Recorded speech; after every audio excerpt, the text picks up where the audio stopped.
Hi, my name is Nov, and I welcome you to another Lost Ark guide. In today's video, we will be going over pretty much everything that you can do in order to become powerful in this game. If you end up finding this video helpful, then please go ahead and give it a like, and also consider subscribing for more Lost Ark content. Alright, the very first thing that you absolutely have to know about is your combat stats. Only 3 of these stats are actually useful, and those are crit, specialization, and swiftness. Most classes only use 2 of these stats, swiftness being a secondary stat and specialization or crit being your main stat. Crit of course increases your crit chance, and specialization gives you different bonuses depending on what class you're playing. Of course there are some classes like Paladin who use swiftness as a main stat, but that's because of Paladin is basically just an aura bot.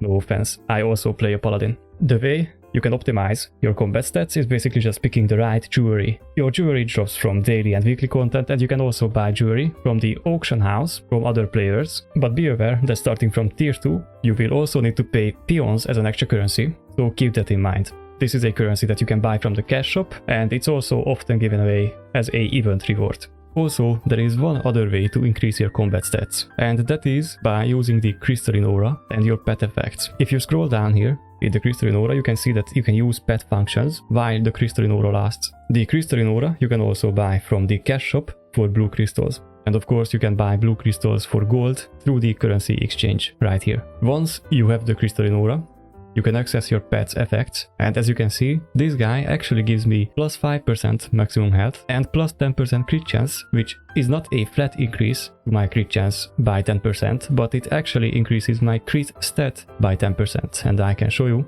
that by switching over to another pet that doesn't give crit chance to me, for example, let's summon Jombur. So yeah, by summoning this guy, he will increase my swiftness by 10%. And as you can see, my crit stat got lower and my swiftness went higher. And if I were to summon back my other pet, my crit goes back up and my swiftness goes back down. And by the basic standard, all of your pets will give you crit as the basic stat, at least if they are epic rarity. Blue ones only give the first stat, so the HP, which is a defensive upgrade. And these stats, the effects, you can actually change at this NPC right here. So let's say I wanted this guy to give me swiftness, I could just change it like this. And this used to be a system that you had to pay blue crystals for, but now all you need is the crystalline aura, and you don't need to pay extra blue crystals to change around the effects. And on Eastern servers this is also RNG based, because you are not guaranteed to get plus 10%, and you are also not guaranteed to get the stat that you want. However, in our version of the game, this became a lot more free-to-play friendly, because of course you can pay for the crystalline aura and you are guaranteed to get whatever stat you want. Your jewelry also give you random engraving effects, so when you're picking your jewelry, you will need to look at all of the stats that the jewelry gives and also the engravings on the jewelry. Carefully picking the right combination for your jewelry and your stats will result in having the proper build for your character. You can also get engraving points on your stone, and the higher the rarity of the stone, the more points you can have on it. And you can also read engraving books in order to learn an engraving. It can be a combat bonus or a class bonus engraving, and then you can apply that engraving twice to your character, or 2 different ones. What engraving you should be looking for depends on what class you're playing. However, there are some engravings that pretty much all of the DPS classes can and also should use. A good example of that is Grudge. However, Grudge is a special case because it has a very big downside to it, which is that Grudge also gives you plus 20% damage taken. So having Grudge at level 1 and maybe even at level 2 is not that beneficial, especially if you're playing a squishy class. So you should always be paying attention that you don't have, for example, level 1 Grudge, because it gives you more of a setback than it gives you a damage bonus. In my case, I only have a level 3 Curse Doll and a level 1 Peacemaker. This is my class engraving, and I only need level 1 to actually benefit from it pretty well. And this in combination with my Curse Doll gives me just enough power to clear the current content that I'm able to do at this item level. If I were higher item level, for example 1370, I would go for at least 2 level 3 engravings alongside with my class engraving. I could easily do that by switching around my jewelry, because I have some jewelry on my character that basically give me no engraving effects that are actually useful to me. However, that would again cost me peons, and in tier 3 jewelry starts to cost a lot more peons than it does in tier 2. So currently I don't see myself doing this because it would cost me a lot of peons, and I could just spend that peon in like a month from now to buy legendary or relic jewelry, which will give me more stats and higher amounts of engraving points. So if I were to optimize my build currently, I would be just throwing my gold and my peons away. That's just because I'm in tier 3 and these cost a lot of peons. As you can see, I am using a stone from tier 2, even though I am in tier 3, and that's fine, even though I'm also playing a squishy class, as long as I'm playing well, right, as long as I'm dodging stuff and I'm not dying all the time, because I get plus 8 points on my curse doll from this stone, which is really worth it because just by using my stone and plus 6 points from my engraving books and also having plus 2 curse doll on my necklace, I'm already over the plus level 3 threshold for curse doll. And this means that I could just pick jewelry with high stats and correct stats without having to worry about engravings, and basically it just gave me an easy time of actually picking jewelry that will optimize my stats. But that's enough about engravings and combat stats. Let's talk about the next thing that you can actually start working on from tier 1, which is going to be your cards actually. I am currently running a max HP and a incoming damage reduction card set. These are very easy to get. However, as a DPS class and a DPS player mostly, I am already working on my crit chance card set. This card set and this one are very important to start working on in the long run, because this set is very useful in some legion raids and also in some other content, and this set gives me plus 7% crit chance as long as I have all 6 of the cards equipped and having reached 12 piece awakening on it. That 12 piece awakening basically means that I need to have a total of 12 points from these cards. A card that has not been awakened yet gives you 1 point. A card that has been awakened once, like this one, gives me plus 2 points. So if I were to equip this and this card, my King Tyrene and my Armen card, that would give me 3 points. However, a maxed out card, like my Serio card, will give me plus 6 points for the 12 piece awakening. However, having, for example, 2 maxed out cards will not give me the plus 7% crit chance, because I also need to equip all 6 of the cards for the effect. So first I need to get my Delane Armen card and my Carmine card, and also have 12 points in total for the crit chance. So this is very important to work on. And Serio cards you can actually buy from traveling merchants in East Lutera. And you can also get the rest of the cards from different sources. For example, you can get the Carmine card from an achievement for completing 25 Chaos Gates. You can get the Delane Armen card after getting 10 Ignia tokens. You can get a King Tyrene card from the Tyrene report. You get a Soulless card for completing a quest in Lutera. However, the Armen card you will need to get lucky for, because the only source is basically opening card packs and hoping you can get an Armen card, or you can also run the Abyssal Dungeons, any Abyssal Dungeon, and you might get an Armen card as a drop. But yeah, for now, until I have either of these sets that will give me more damage, I should just be using max HP cards and damage reduction cards. And this is the case for pretty much all of the classes. Of course, depending on what sort of content you are doing, there are other card sets that will be more beneficial than having these bonuses, but overall, having this set, for example, will give you a decent bonus to your survivability. To actually complete the cards topic, I wanted to talk about the fact that you can actually collect all of these different card sets, and they will give you different passive bonuses that apply to all of your characters without having to equip the cards. As you can see, I currently have plus 3 in my strength, in my dex and intelligence. But if I were to complete more card sets, I would get passive stats like plus 1 specialization, plus 1 crit, and all of these different set effects without actually having to equip any cards at all. Even though these are very minor things, if you have many of them, they will actually give you a good amount of stats. But this is just something that you will eventually complete if you play long enough. It's not something that you actively work on. Alright, that's about cards. I also wanted to mention honing and item quality, because as a DPS player, the only item you should worry about having high quality, at least for now until very end game, should be your weapon, because having a high quality weapon will actually give you a pretty reasonable damage boost. The quality of your armor as a DPS player does not matter as much. However, as a support player, it is quite the opposite. You want more survivability as a support player. Coming from other games, a lot of people seem to think that the absolute thing that determines how powerful a player is their item level, which is absolutely not the case in Lost Ark. The way you can tell how strong a person is by looking at their combat stats, their engravings, their gems, and what card set they are using. The item level is basically just a number that will let you enter different levels of content. Of course, having higher level items will absolutely make you stronger, but at some point you will have to start optimizing these things. The next major thing that will actually make your character much more powerful will be available to you starting from tier 2. And that thing is none other than gems. I currently have tier 3 gems on my character. Once you reach tier 3, you will need to swap your tier 2 gems to tier 3 ones because they will have reduced effect, and you absolutely don't want that because these give you such major improvements on your skills in terms of damage and cooldown times that you really want to start working on these. I won't be explaining how the gem system works, but I will give you guys a tip that you can actually set up your gem fusing if you use this button right here, and you can set it up to auto combine the gems as you obtain them from the Chaos Dungeons and from the boss rush and from other content, so that you don't need to do it manually. So yeah, we have two different types of gems. We have cooldown gems and we have damage gems. I think I don't need to explain that damage gems give you damage for your abilities and cooldown gems give you better cooldown times on your abilities. These gems will benefit only one of your abilities at a time, and you can actually reroll what ability your gem supports. However, it costs a lot of silver, and it will cost more and more silver as the gem gets to a higher level. So unless you're actually rerolling a high level gem that you will be using for a long time, in my opinion, it's not worth at all to reroll these gems. Like, I wouldn't reroll a gem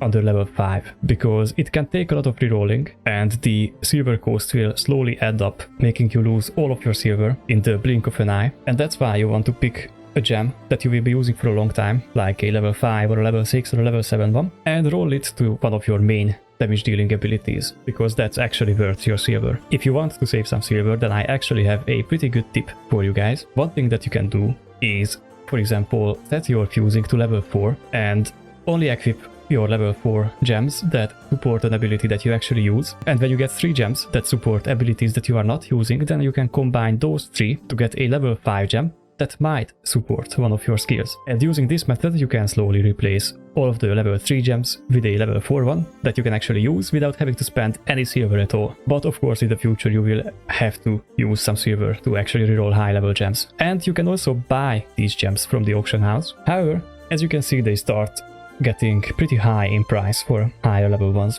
Later down the line, damage gems will cost much more than cooldown gems, especially the level 10 ones. And that's why support players can benefit from having a lot of level 10 gems, because that will cost you a lot less gold than if you had to also buy damage gems, because of course supports don't need to deal damage, so they don't need to invest in damage gems, only cooldown gems. So that's about the gem system. I don't want to go too much into detail because I don't want this video to be 20 or 30 minutes long.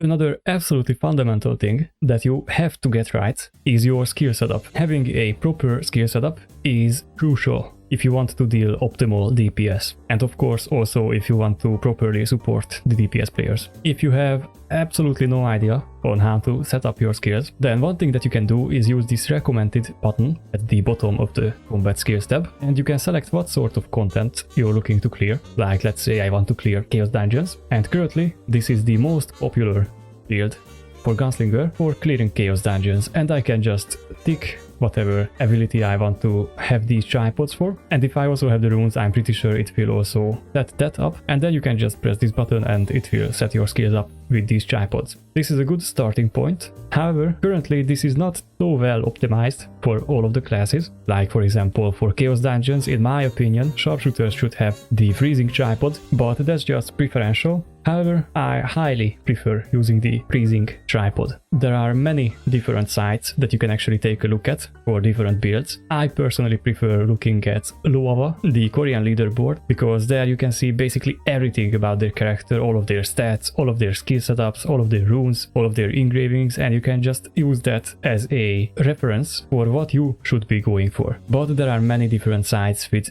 actual proper builds, so you should be trying out at least 2 or 3 different builds and see which one works the best for you. And you can also set up different builds for different content by using this setup tab. I personally have one raid setup and one casual setup, which is basically just going around the world or clearing Chaos Dungeons and things like that. But you can also set up a third one, for example, which is also for raiding, and that would be for raids where you don't actually need a counter. My class, the Gunslinger, doesn't really need to do that because I will always be bringing both of my counters. But of course, for other classes, an extra extra ability can give you much more DPS than a counter that you will never be using. And of course, related to this skill setup topic, you also want to get as many skill points as you can. And you get skill point potions from all sorts of content, so you should be looking at guides for that, or just get all of them passively. But if you are like in a situation where you have a level 8 or a level 9 skill, then you can just go around and maybe finish some of your adventure book pages to get some skill point potions, like 3 or 4 of them, because for example if you get 4 skill point potions, that will give you plus 12 skill points, and you need 12 points for the last level to get a level 3 tripod. Another very important system in Lost Ark would be runes. There are many different runes in this game that you can apply to your skills, and they will either amplify some of the effects of your skills or add a new effect to the skill. By amplifying, I mean either add more stagger damage or more casting speed, which is basically just an attack speed increase. You don't need to put this on a skill that has a casting bar appearing at the bottom of your screen. You can use this for whatever skill you want to, and my class, the Gunslinger, utilizes this rune the most, and as you can see I'm using a lot of them, because you can get them from different sources. If I hover over all of them, you can see that I got this Galewind rune from a raid level 4 Guardian raid in particular. This one I got from raid level 5, so as you can see you get one of these for each raid level, which means that I got one from these 4 Guardians, one from these 4, and the list goes on.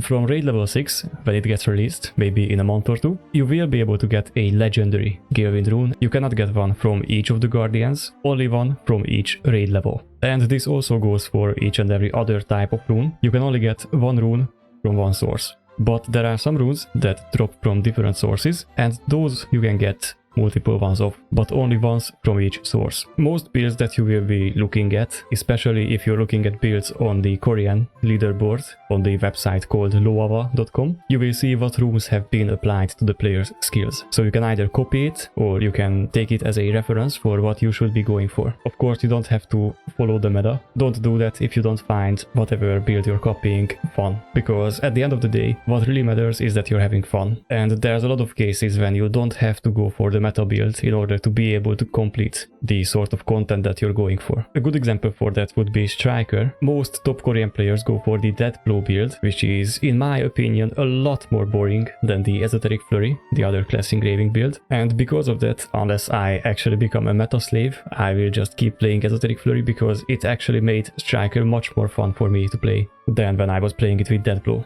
To see where you get these runes from, I would recommend either looking at papunika.com or Saintone's written guide, which both I will be linking at the top of the description. Alright, and the very last thing that I wanted to talk about in this video is none other than tripod levels. You can start leveling up your tripods from tier 3. In tier 3, all of the equipment that drops will have different tripods on them with different levels. As you know already, tripods are the things that you select for your abilities at level 4, level 7 and level 10. And some of them you can actually level up with this system. If you equip an item that increases the tripod level of an ability that you're using, then that tripod will have an increased effect. For example, here you can see that my focus shot has level 2 in Final Strike, which gives me plus 20% damage for foes that I hit directly, and if I were to raise it to level 3, then that would give me another plus 20% damage. So it's actually a very high damage increase. You don't have to equip these items as they drop, because there's an NPC that will let you transfer these tripod levels to your currently equipped items.